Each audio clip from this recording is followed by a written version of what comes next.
Hey folks, today I'm going to create an insert for the urn that I made a couple of days ago.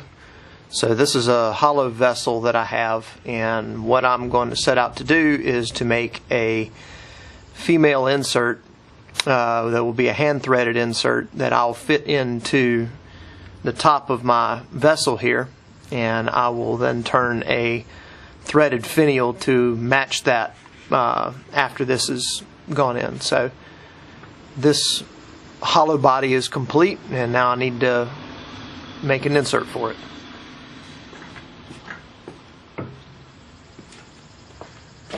So what I like to do is I start out with stock. In this case, this is a piece of persimmon, also turned out of African blackwood. You need a real hard, dense, I would say fine to super fine grained hardwood to cut threads really well. There are not a whole lot of domestic species here in the U.S. that do that really well. Persimmon is one of them I found that does pretty good. I'm probably going to experiment with some dogwood here before too long, but I'm still waiting on that to dry. So what I usually do is I have rough turn cylinders about 4 inches long. I have a tenon already cut into them that my chuck will receive. This is about 2 inches in diameter. And that's about the size I like to start out with. If you get much longer off that, then it can get a little bit far off the lathe, and then cutting the threads on the female side won't really be as crisp. So I usually don't like to go any longer than about 4 inches. So this is a piece I'm going to start with today.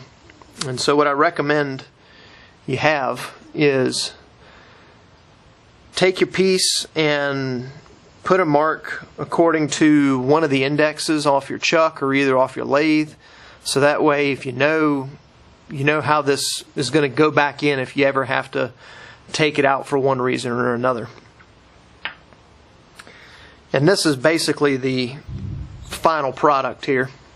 Is I have, and these are just some jigs that I have already made ahead of time that I'm using as reference. So I'll match this end for the finial, and this end will be the receiving end that I'll make for the insert into my hollow body. And I have these as preset jigs to where I can mount these in the chuck, and then I can thread the insert onto it and then turn the bottom side after I already have my threads made. So these two go together like that. So what I'm going to start off with is I will get my base stock in the chuck. I'll turn that. I'll turn some female threads that'll match this type, and once I have a good fit on that, I'll switch it over and then turn the bottom side to match my body, my hollow body over there. And so I'm turning these at about usually anywhere from 1300 to 1500 RPM.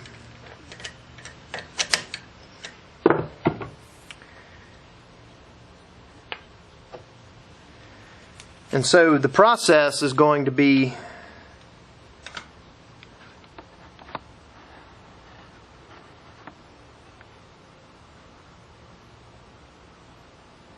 taking this stock, cleaning this face up, and then first inset a diameter that's a little bit smaller than the outside diameter of the male threads. And then I will take my thread chasing tool, which looks like this. And this is the end for the female.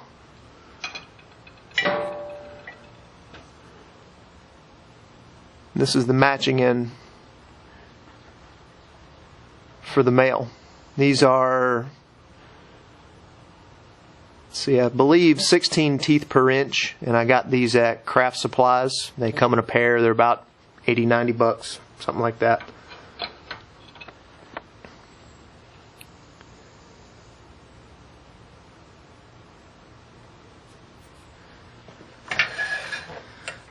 So I'm going to face this off so it's flush, and I can create, this will be a sanded surface too.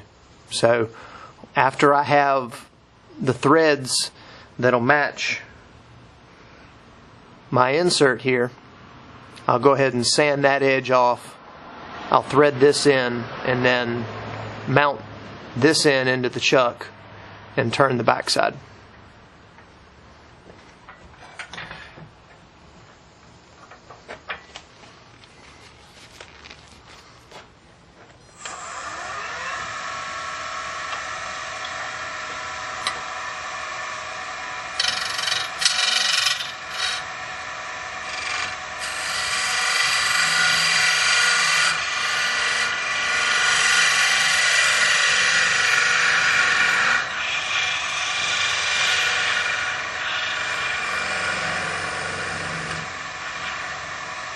And when you face this end off, you want to make sure that you're at the very least perfectly flat or slightly angled in. If you have the facing kind of come out almost as you have a convex surface, ultimately when you thread your finial into here, you'll have a little bit of a space between this edge and the bottom of the finial. So at the very least you want to make sure you're flat or slightly concave.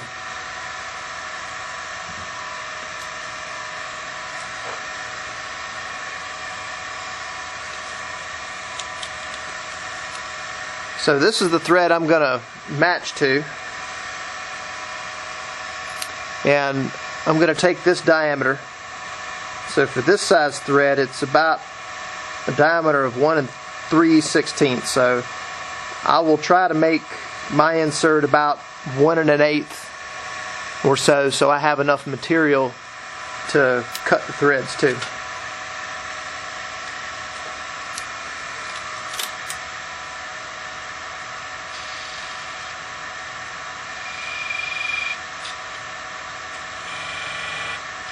So I'm marking a diameter of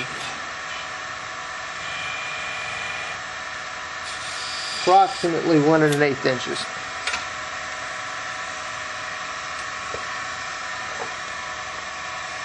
I've also got,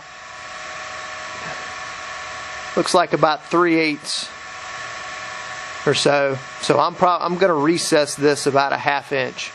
So that way I know I'll have enough depth that when I have these turned, I know that when I have enough depth that this surface here will match to the surface that I've met up there.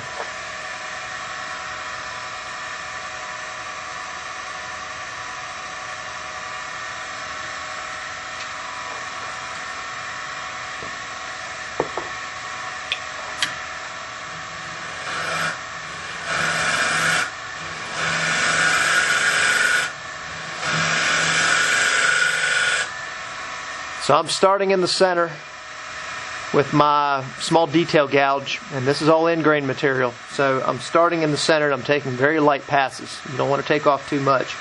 And then I'm using a pull stroke that I'm bringing out close to that edge there.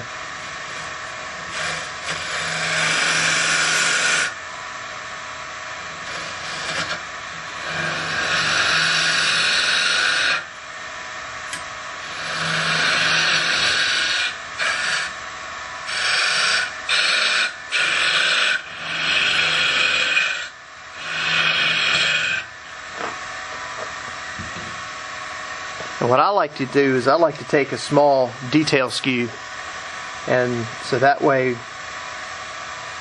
I can make a real crisp line. And I'm going to use this to clean up that shoulder.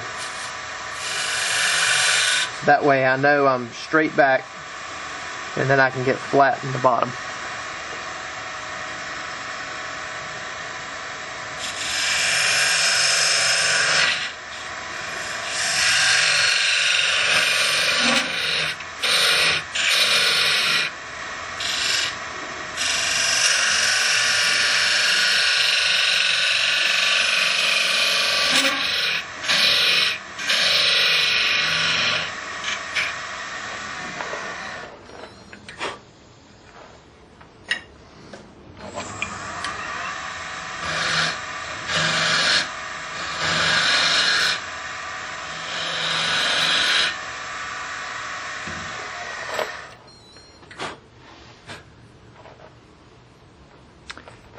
Alright, the last thing you're going to want to do is you're going to want to put a slight chamfer right there. So when you start cutting threads, you'll have a little bit of a lead edge for your tool to index to.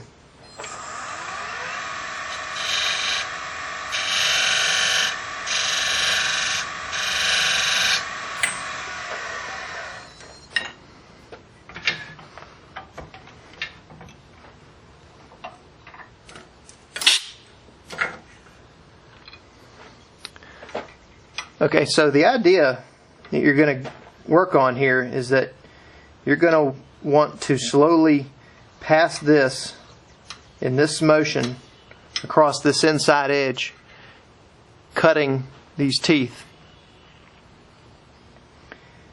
And you'll want to start almost off at an angle first and then start working your way back in once you've established these first set of threads. After those first set of threads are cut, then the tool will actually start to pull itself. At this point, I'd usually cut these at about an RPM of 360, 375, something like that. So this is a pretty slow operation. And you're going to want your cutting edge to be about almost dead even on the center line. You don't want to be above or below, so you want to get it pretty close to straight on.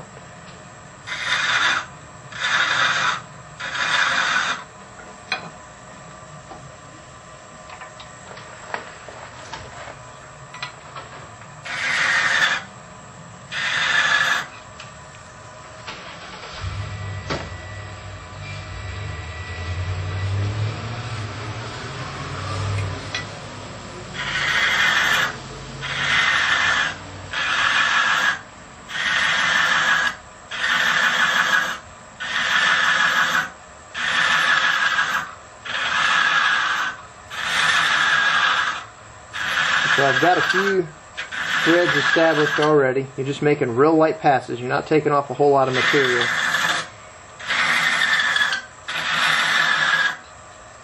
And so I'm doing most of the cutting action probably right about here. And then I'm going to start to rotate the tool to almost to get it to run in line parallel to this face out here.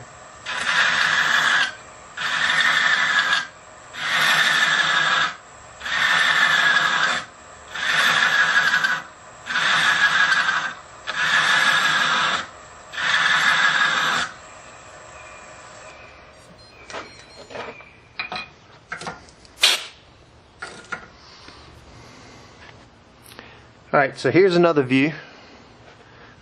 I've got some threads coming up. They're pretty crisp. They could use a little bit more tuning, but I want to see how I'm fitting first.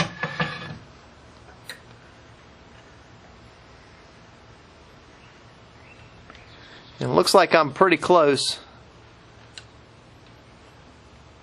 but it's starting to get fairly tight right there. So I'm going to need to reduce some more material.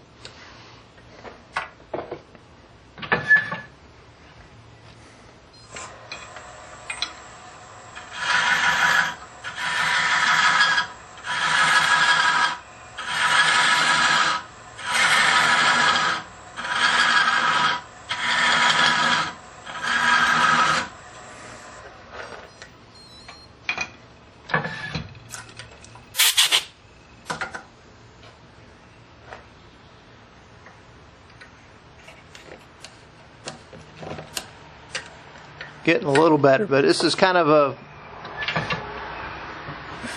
fitting kind of process, so it's going to take several passes.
Okay, that fits pretty good. Where it matches the shoulder is nice and tight. Alright, what I've noticed after turning several of these is you actually want these to be somewhat loose, because once I turn this insert off and actually get that mounted on to my urn body, I've noticed that a lot of times that things will tighten up a lot more, or you may actually have a little bit of movement in the hollow vessel itself that causes those rings to compress slightly.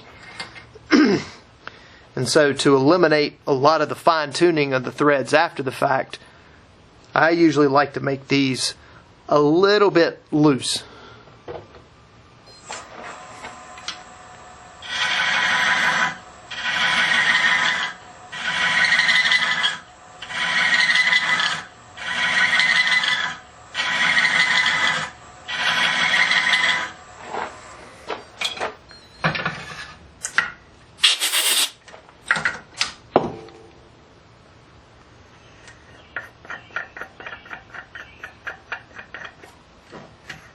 Now that feels pretty good.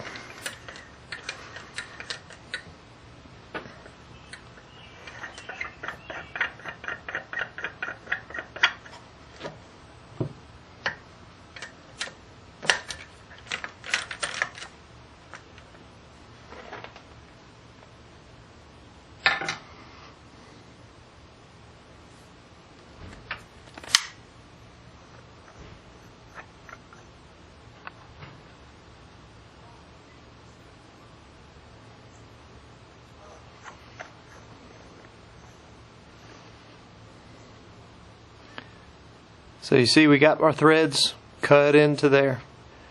Now this persimmon doesn't cut quite as good as a lot of the tropical species, because they're super hard and they actually a little bit of an oily wood too, so that helps lubricate the threads a little bit.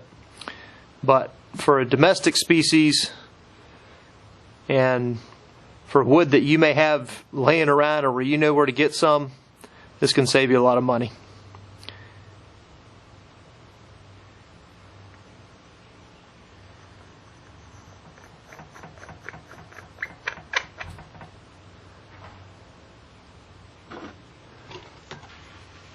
So the idea is now I'm going to sand this surface, and then I'm going to rethread this section here and mount this into my lathe basically in this orientation. And then I'm going to make a chamfer fit there. So I'm going to part off probably about that much and then reduce this and then get that diameter to fit the opening of my urn body.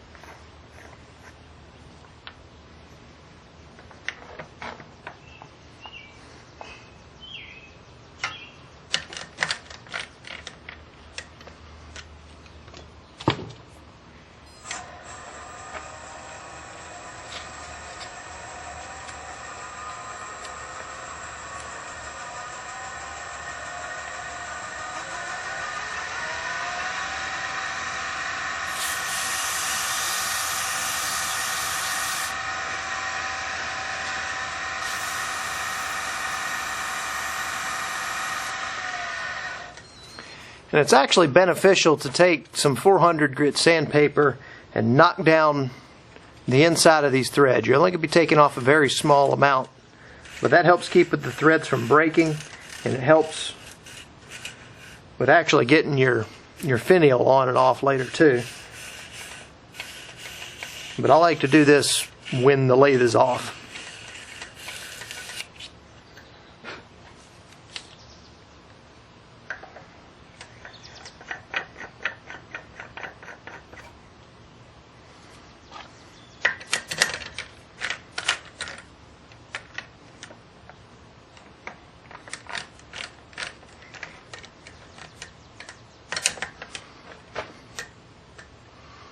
Okay, so that's ready to go.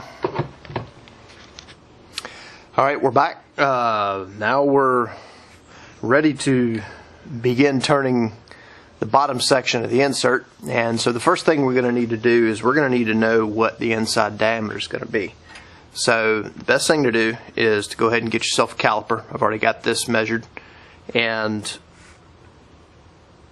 take the measurement of the inside diameter and go slightly large, because we're going to kind of fit this insert to there, so we want it fairly snug. So if we go too far, we got to remake the whole thing. So that's why we want it a little bit snug.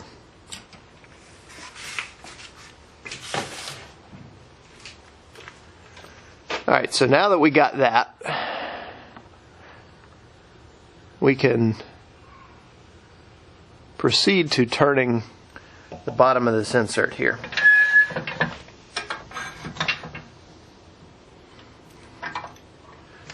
What I typically like to do is I like to go, I've got a thin parting tool here. I like to go about 4 or 5 widths deep on that. So it's probably going to be somewhere right about here, and that's what we're going to part off. So I'll save this for another project, and we're only going to tackle just this little bit up here at the top.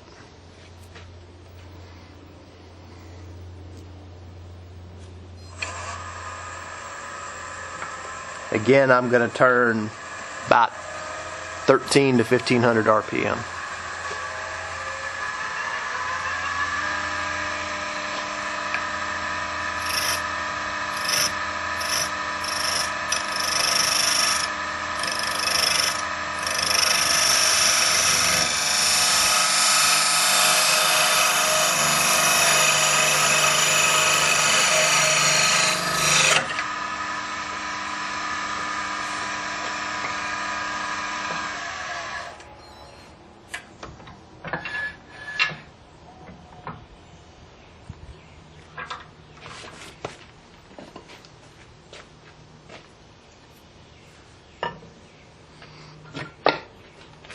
The other thing I need to mention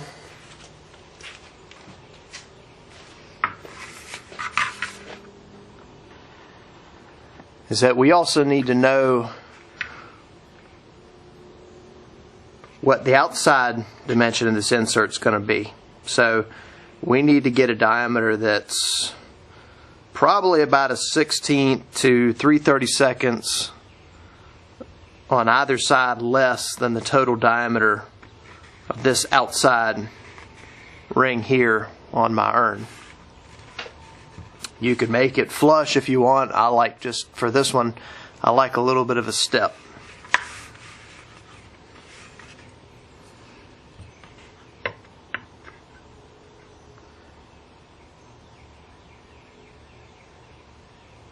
And so I'll just put the caliper up there, figure about where I want it to be, and then I'll use that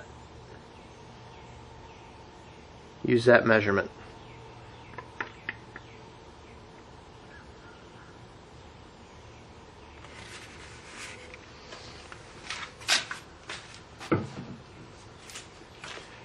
We're going to start off sizing the overall diameter first. Establish a shoulder, and then we'll determine the inside. So I've got a wider parting tool here, and I'm pretty close at the moment, so I'm going to start on this outer edge first, because most of that material is going to get taken away. So if I mess up, it isn't going to hurt me. So I'm going to determine that diameter first, which is basically right there.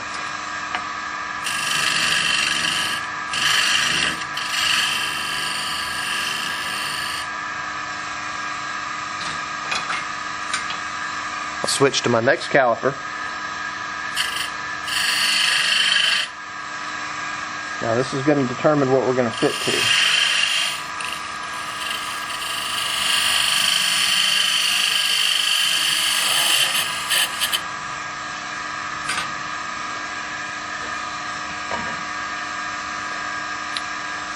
Alright, so I usually like to leave 3/32 to 1/8 of an inch, something like that.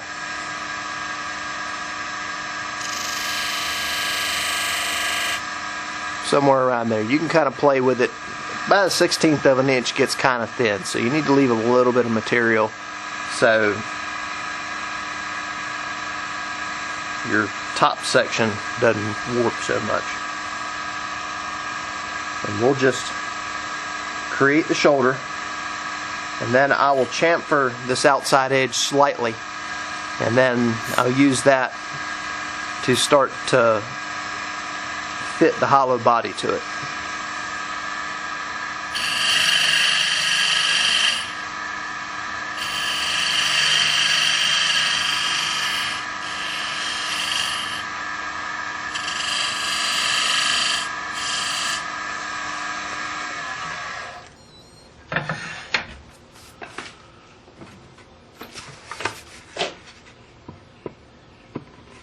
So you should be large at this point,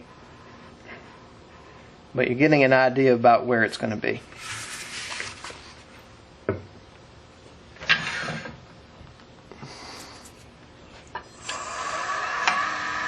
And start off down here at the bottom, because you absolutely want to be sure that the diameter up here is going to be tight. So if you're going to mess up, let's start out here in the bottom.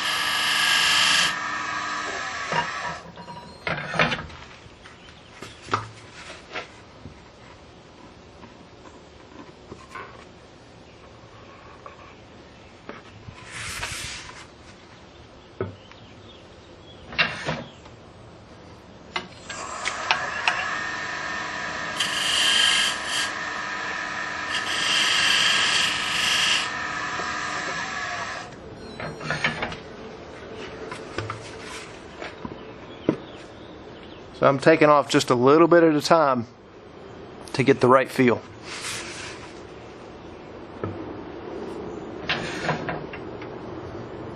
So I'm pretty close right there.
And there we go.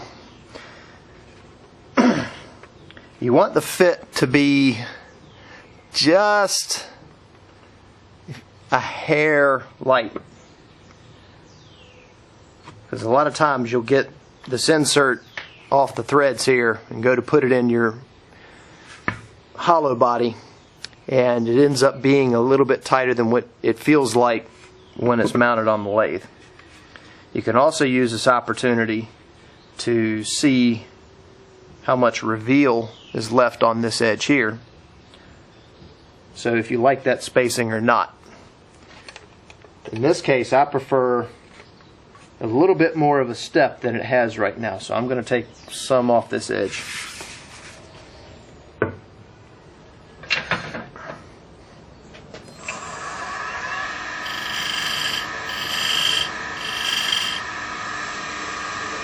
I'll also clean up the bottom just a hair as well.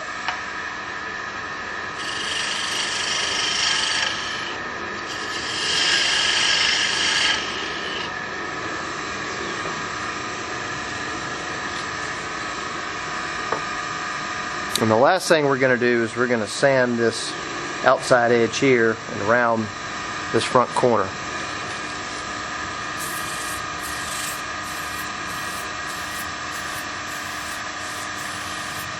But only very slightly, because it's really easy to get out around on it quickly.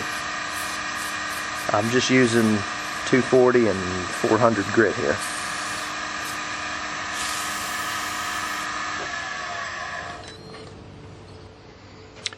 Alright, so we finished up the insert. It fits pretty good, and the next thing I'd like to do, I've started doing here recently, is I'll actually take the insert and flip it over, and what I'm looking for is I want to see how true this face runs, or if it kind of is off center a little bit. And the main reason for this is that when you go and you make your finial, so you make your finial, it has a threaded bottom to it and then the decorative portion on top.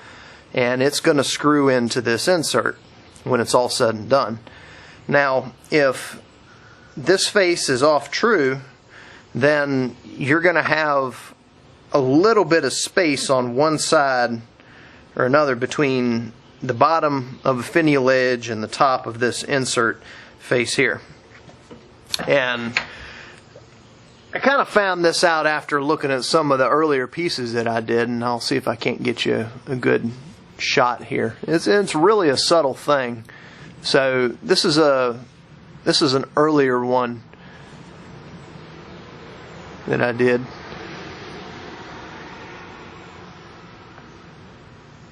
Let's see if we can't find some daylight.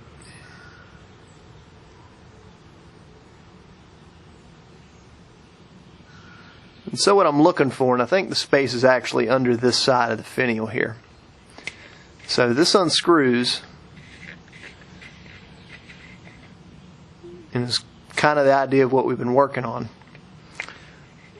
So when it gets screwed in and it's all the way seated,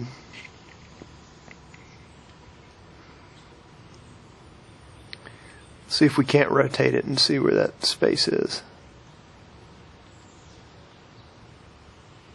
Like I said, it's really subtle, and it looks like there's a space, there's a little bit of a space up underneath there. And you can kind of see on this side, which is the opposite side, that it touches a little bit better. So, I mean, it's really a very subtle thing, but at the end of the day, when you get your piece made, you get everything finished up, and you go to put them on, and you have a little bit of a gap underneath there, it can be a little bit unnerving. So I started to try to figure out why that was, and so I flipped over this edge, and I found that a lot of times my mistake was more on this insert rather than the finial. So I started checking how true that was, and if it was out of true enough, I'd take the parting tool and just take a very small pass on it just to get it back into true. And you don't typically need a whole lot for it being out of true to create a gap for you.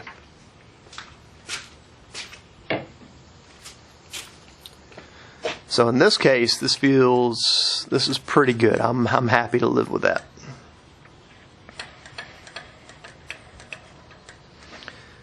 So that's the final product, and that's what we're going to fit into our form here.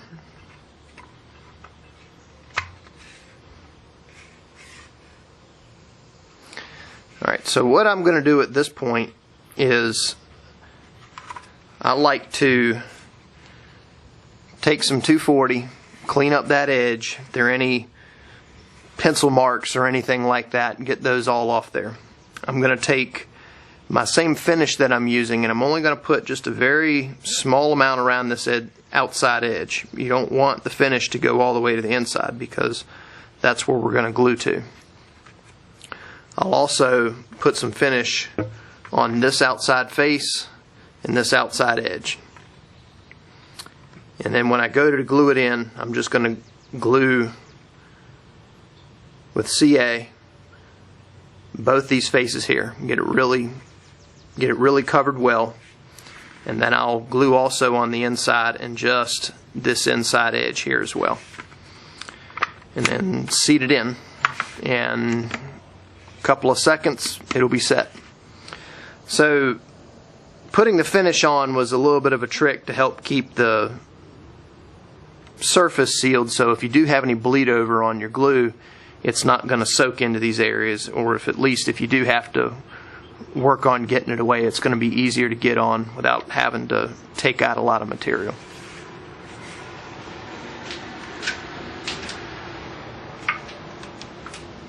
So I know this is a demonstration, and there are probably a lot of details left. And so if you have any questions, feel free to email me. If I can help you out in any way particular, I'll do so.